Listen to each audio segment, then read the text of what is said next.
বলছে স্বামীজি একটু practice your name বেশ। তখন বলছে ইস ইস, আমি এত ইস ইস করার দরকার নেই। ঈশ্বর আত্মা আনন্দ ভেঙে ভেঙে বলো তাতেই হবে, কিন্তু হলো না। প্র্যাকটিস করে গিয়ে যথারীতি ইস ইস করতে লাগে অ্যানাউন্সমেন্টের সময় এগুলো হতেই হবে, আর দরকার নেই। এখন এই যে কিছুতেই হয় না, নামটা আর রূপটা এমন এক হয়ে যায়, একটু এদিক ওদিক হলে খুব মুশকিল।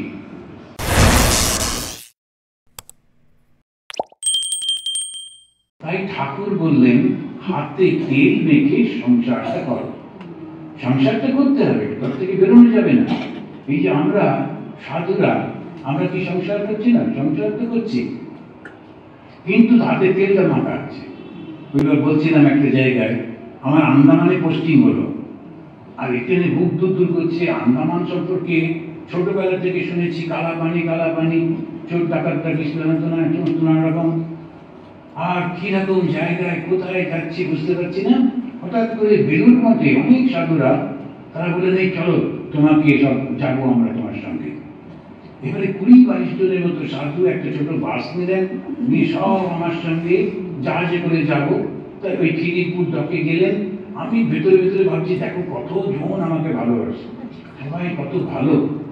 ওমা ওরা কি যেই জাহাজটা এসেছে ওতে ঘুরে টুরে বলে আচ্ছা তাহলে আমরা যাই। সে কি আমাকে শেয়ার করতে আসেনি? বলে না সেটা আছে, জাহাজটা দেখা হয়ে গেল, জাহাজ দেখেনি তো। আমার বৈরাগ্য বেড়ে গেল, যে জগতে কেউ ভালোবাসে না। কি করবো, জাহাজে উঠে বললাম আমাকে যেতেই হবে। এখন জগতে সবাই ভালোবাসে, কিন্তু আমরা যখন আশা করি যে আমাকে ধরে রাখবে, আমি ছাড়া কাউকে করবে না বলে বলে গেছে। সবাইকেই ভালোবাসে, কিন্তু আমি যখন আশা করি কেবল আমাকেই ভালোবাসবে, তখন গোলমাল হয়ে যাচ্ছে, ভুল হয়ে যাচ্ছে। ওইটা করবো না। হাতে তেল মেখে রাখতে হবে। ছেলে মেয়ে ওরা আমাকে ভালোবাসে, কিন্তু এখন তো চাকরি, এখন তো পড়াশুনো, এখন তো সমাজটা পাল্টে গেছে।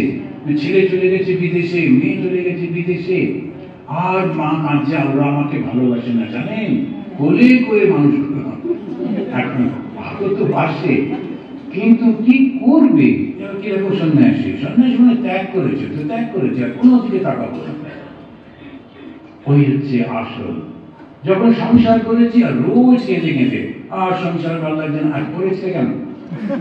কে মাথার দিব্যি দিয়েছিল? এখন করবার পর আর ভালো লাগছে না। আর আমাদের বলছে কিরকম ঘুরে ঘুরে বেড়াচ্ছেন আপনারা। এখন ঘুরে ঘুরে বেড়াচ্ছি, যখন জানো যখন ওখানে থাকতে হতো কিরকম ভাবে থাকতে হতো। আমি বেলুর মাটিতে জানো না তো, তখন আমাদের সময় খুবই খারাপ অবস্থা ছিল, বেশ খারাপ, খুব বলবো না, মানুষের আগে বা আরো আগে তো খুবই খারাপ অবস্থা। যখন ট্রেনিং সেন্টারে থাকতাম তখন যে পাউরুটি দিত, ওটা আমরা নাম দিয়েছিলাম ট্রান্সপারেন্ট পাউরুটি। সেই পাউরুটি ধরলে এপাশ ওপাশ দেখা যেত। কে যে কাটতো পিস গুলো হাতে দুর্দান্ত একদম করে দিচ্ছে 2 পিস পাউরুটি, কিন্তু ওটা আসলে একটারও কম। যখন খুব টেস্টি অসাধারণ ওই বেলুনগটের পায়েসটা দিত, এলেই মনটা খুব বাহ, আর হাতাটা পুরো একটা হাতা তুলতো, খুব আনন্দে থাকতাম। এক হাতা দিচ্ছে, এমন একটা নাড়ানো দিত, বেশিরভাগটা ওর মধ্যে পড়ে যেত, টুক করে দুপুরটা। সেসব দিনকে দেখেছ?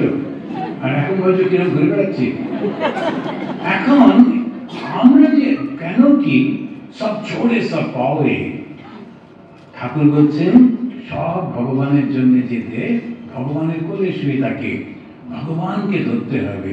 তবে কথামৃতম, কথামৃতের প্রত্যেকটা কথাতে অসাধারণ সুন্দর সব কিছু রয়েছে।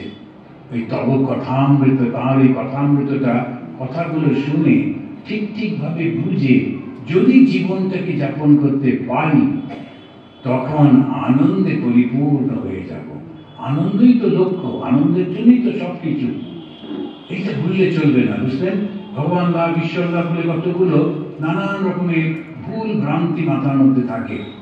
একজন ভদ্রমহিলা আবার সব নানান রকম আমেরিকায় আছে না, যোগ প্র্যাকটিস অমুক তমুক, একজন ভদ্রমহিলা হিন্দি ভাষী আমাকে এসে বললেন যে মেরা শরীর সে আলো নিকালতে हैं জ্ঞান।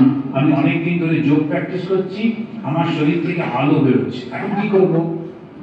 আমার খুব রাগ হলো, আমি এতদিন ধরে পড়ে আছি, আমার শরীর থেকে কিছু বেরোচ্ছে না, এত সাবান মারতে হচ্ছে কেননা একটা। আমি তখন ওকে বললাম যে তুমি বরং বাড়ির আলোগুলো নিভিয়ে দাও, তোমার ইলেকট্রিকের বিলটা বেঁচে যাবে, কারণ তোমার শরীর থেকে এত আলো বেরোচ্ছে, আর ইলেকট্রিকের দরকারটা কি? ইলেকট্রিকের বিলটা অন্তত বাঁচাও, আর যদি কোনো কাজ না হয়। এগুলো সব ভুল ধারণা। ও মনে মনে ভাবছে এইখান থেকে জ্যোতি বেরোচ্ছে, ওইখান থেকে ওই বেরোচ্ছে, ওইসব কিচ্ছু করতে যাবেন না, দেখতে হবে আনন্দটা পাচ্ছি কিনা, আমি আনন্দ পেয়েছি।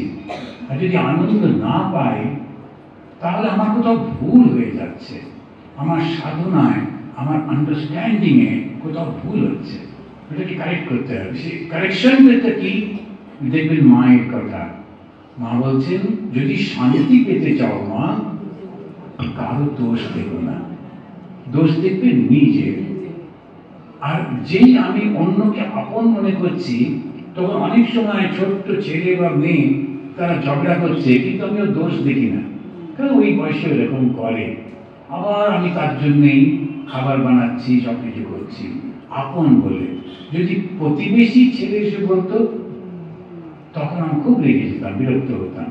যে আপন বোধ করছি পুরো দুনিয়াতে, কেউ যদি একটু নিন্দা করে, কেউ যদি একটু প্রশংসা করে, আমার কোনো কষ্ট নেই, সবকিছুতেই আনন্দ আছে, আমি তো আনন্দ পাচ্ছি না। আপনাদের অনেকবারই বলেছি, আন্দামানে একটা মাতাল এসে আমাদের ঠাকুর ঘরের সামনে শুয়ে পড়তো, তখন এই ছোট্ট ঠাকুর ঘরটা ছিল একদম সমুদ্রের সামনে, ও সারা রাত মাছ ধরতো, আশেপাশে কিচ্ছু নেই, সেজন্য ওখানটা এসে ঘুমতো। আর আমাদের তো সকালে দরজা খুলতে হবে, অত বড় একটা শরীর ঘুমাচ্ছে, ওর উপর দিয়ে লাভ দিয়ে যাবো কি করে? তখন আমাদের সমস্ত ছেলেগুলোকে নিয়ে এসে অন্তত এই হাতটা তিনজন, এই হাতটা তিনজন, পিঠের তলায় দুজন করে, ভীষণ ভারী লোক, ওকে টেনে টেনে একটু দূরে নিয়ে গিয়ে শুয়ে দেওয়া হতো চাতাতে। তারপরে দরজা খুলে আমরা, এবারে যখন আমরা স্তোত্র করছি, ও ঘুম ভেঙে যেত, ঘুম থেকে উঠেই খুব একেবারে গালি দিত, বুঝতে পারতাম গালি দিচ্ছি, কারণ এমনি এমনি করে বলতো, কিন্তু বলতো তেলেগু ভাষায়, আর আমরা কেউ তেলেগু ভাষা জানতাম না, সুতরাং আমাদের কোনো দুঃখ ছিল না। কি বলছে বলছে, উমা একটা ছেলে জয়েন করলো আবার, অনাথ, ও তেলেগু, ওই দিন শুনে বলছে স্বামীজি ও পুরা বাদ থেকে ট্রান্সলেট করো না, ট্রান্সলেট করো না, আমাদের শান্তি ভেঙে যাবে, এটা ঠিক আছে। এখন আমি যদি না গ্রহণ করি, তাহলে দুজনে বলতে হবে বাইরের কোনো খারাপ জিনিস আমি নিচ্ছি না।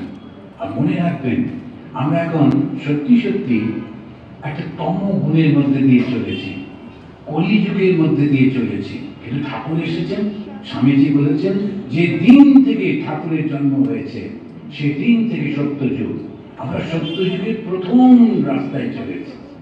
আমাদের আগে স্বামীজিরা গেছেন, স্বামী বিবেকানন্দ গুরুভাইরা, তারপরে তাদের শিষ্যরা, আমরা পরে যাচ্ছি। আমরাও কিন্তু যাচ্ছি মহাকুম্ভ স্নানে, সেই মহাকুম্ভ হচ্ছেন ভগবান শ্রীরামকৃষ্ণ। আমরা সেখানে যাব, অবগাহন করব, অমৃতের নারণ করব, কেননা আমরা তার কথামৃতে অমৃতকে সঙ্গে নিয়ে আমরাও অমৃত স্বরূপ হয়ে যাব।